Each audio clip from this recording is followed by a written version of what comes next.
Hello, you've probably heard of the 80-20 rule, but I think a lot of people haven't really fully thought through the full implications of it. So let me try and explain. Let's say that you're a business in a sector of the market, and you've got, your fair share of that sector. So here, for example, you've got five similar businesses that are all on roughly the same amount of turnover, profit, etc. So let's just say it's 10, 10, 10, 10, 10 each. Obviously, the numbers are irrelevant. Let's just say then that one of them actually takes on board the fact that your business has seven key areas, and that if you can work on making small improvements in those seven key areas, you can transform your business. You can make it 6-7 figures. You can make it a business that will sell. And the seven key areas are making the commitment to set time aside, first of all, to work on your business, and then basing on your personal goals, which you've written out, have a strategy for your business, understand your finance and numbers, strategically sales and marketing. So that means you're doing it in a strategic way with systems and processes rather than an ad hoc, what's called tactical way.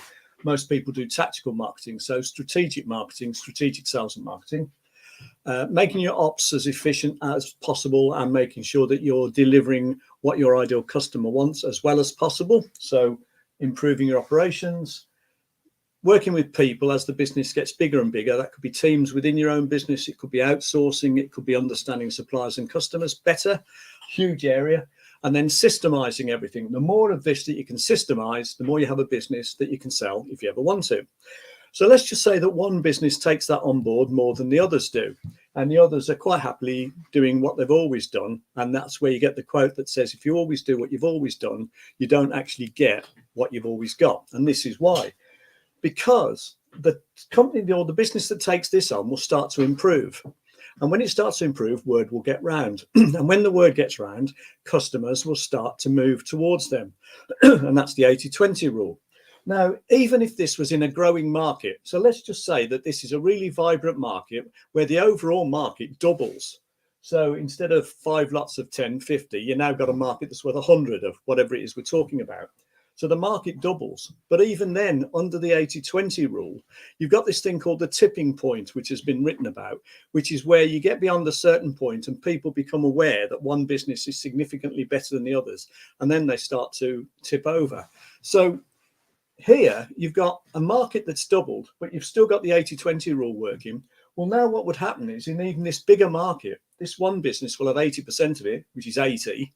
The other 4 will be sharing the rest between them. So even in a market that's doubled, so it's a successful, vibrant market, even then, if you're one of the laggards that hasn't taken this on board and one of your competitors has, and this sort of effect happens, you can see that just doing what you did, even in an expanding market, means that you're falling further and further behind, and that you've actually halved your amount of business.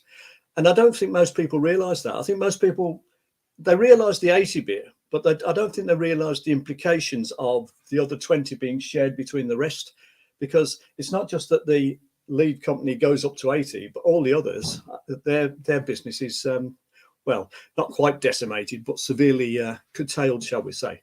So it's, I think it's a really interesting argument. And that's the argument why every business has to be the business doing this, because if you're not, you don't just get left behind, you get actually pushed further and further down.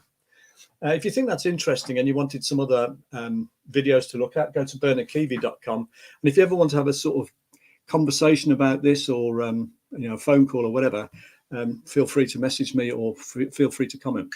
So I hope you found that useful. Thanks very much for watching today.